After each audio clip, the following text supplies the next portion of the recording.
Given the gravity of what he said yesterday, what was your understanding of what he meant when he said, this civilization is going to be eliminated?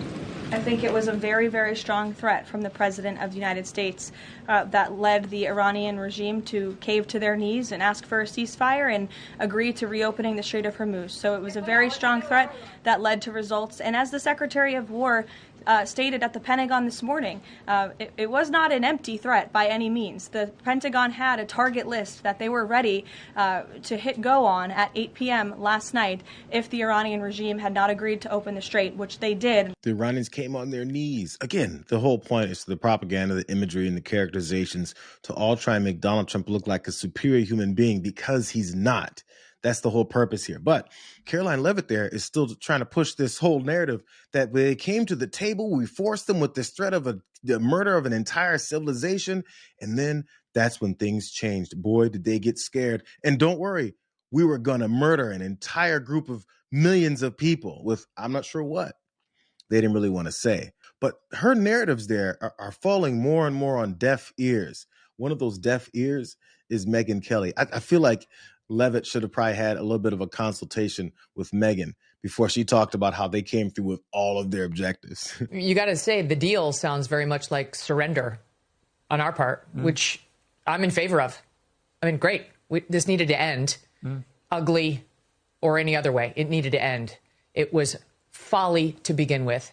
It was folly throughout. It remains folly. I'm sure Mark Levin and Lindsey Graham were feeling really, really good until the end part where we had to end it.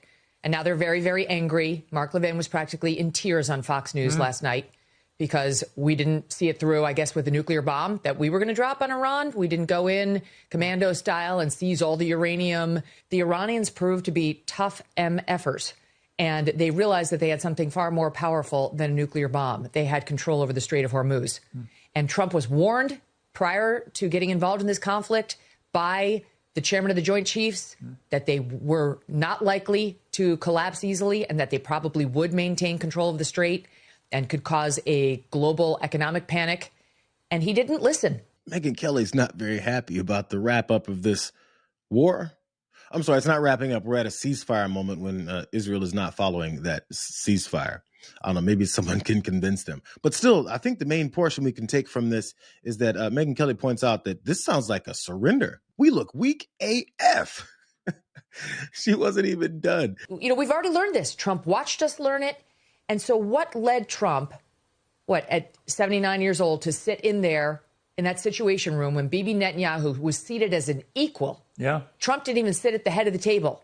Trump sat at the side of the table and Bibi was across from him as an equal in the American Situation Room. What led him to sit there and buy what that guy was selling hook, line, and sinker when every other president was able to see through that liar?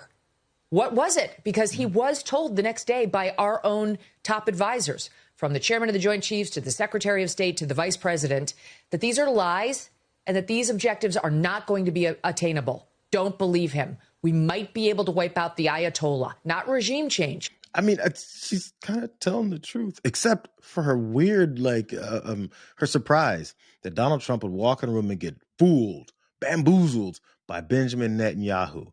I have one more suggestion of what else maybe might have happened, or the reason why he follows Netanyahu everywhere that he goes. I mean, he does everything certain people say to do without blinking an eye. One of them is Benjamin Netanyahu, and the other one is Vladimir Putin. She's disappointed by this. I do wonder if her disappointment is going to last more than an hour or two, which will tell you she understands how this thing works. She understands how bad Donald Trump looks throughout this whole thing, but she's still willing to support him.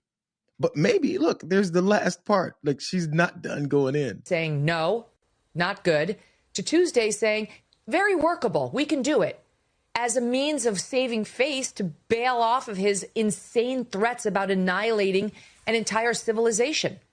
So I don't know how we got here, Piers. I'd like to know just as much as anybody else, but all I can think in my head, based on what I've read in the paper, is we got here thanks to Bibi Netanyahu, Lindsey Graham, and Mark Levin.